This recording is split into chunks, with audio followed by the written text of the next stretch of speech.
Jadi guys, ada seorang wanita yang mengaku telah diperkosa oleh beberapa oknum polisi. Dan yang lebih gilanya lagi, kabarnya korbannya adalah seorang calon polwan.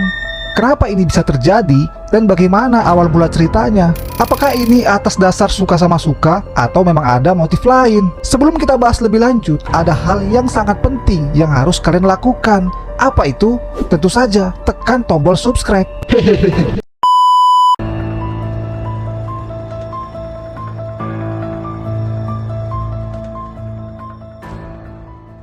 Seorang gadis remaja berinisial C berumur 18 tahun menjadi korban pemerkosaan oleh oknum polisi di Provinsi Jambi. Diduga korban merupakan gadis remaja yang juga casis atau calon siswa polisi wanita atau polwan di wilayah tersebut. Dilansir dari beberapa sumber media, awal kejadian itu saat korban dijemput oleh salah satu pelaku yang bernama Indra Sirait dari rumah temannya pada tanggal 13 November 2025 lalu saat malam hari. Awalnya si korban ini sempat menolak untuk dijemput dan diantar pulang, tapi sekitar jam 9 malam pelaku kembali menelpon si korban, bahkan sampai berkali-kali menawarkan diri untuk menjemput si korban dari rumah temannya dengan alasan untuk mengantarnya pulang. Dan singkat cerita, si korban pun mau dijemput oleh si pelaku yang bernama Indra Sirait sekitar jam 12 malam. Setelah si korban masuk ke dalam mobil, si Indra tidak langsung mengantar si korban pulang ke rumah. Padahal di awal katanya mau ngantar pulang.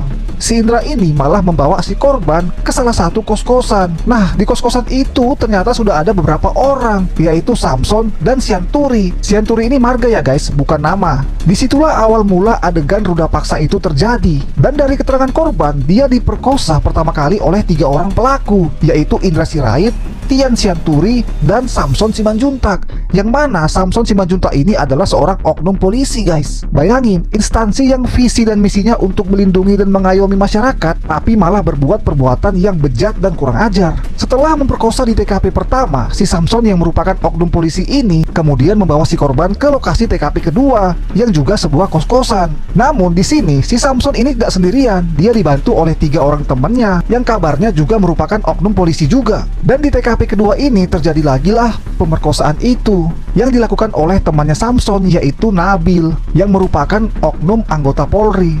Jadi kalau nggak salah total ada 5 oknum polisi dan 2 sipil yang terlibat di kasus ini.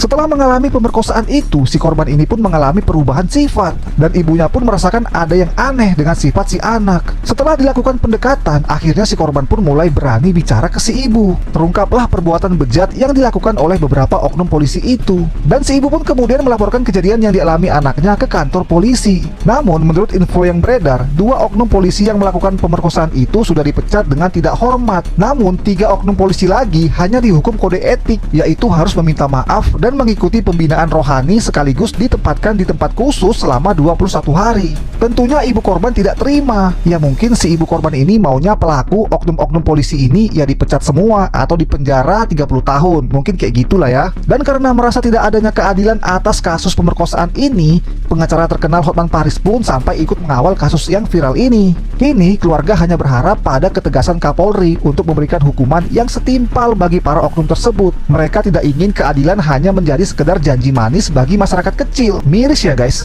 Kenapa kok institusi yang katanya hanya merekrut putra-putri terbaik, tapi isinya kok kebanyakan penjahat? Ya walaupun memang ada beberapa yang baik dan patut dijadikan contoh. Ya kita berharap aja ya, semoga si korban dan keluarganya mendapat keadilan yang seadil-adilnya. Apalagi kan sudah dibantu sama Hotman Paris, sudah viral juga kan, pasti insya Allah akan mendapat keadilan. Nah guys, itulah tadi kisah dari pemerkosaan calon polwan yang diperkosa oleh oknum polisi. Bagaimana pendapat kalian guys? Langsung aja tulis di kolom komentar. Kalau begitu sampai sini dulu videonya, sampai jumpa di video-video berikutnya.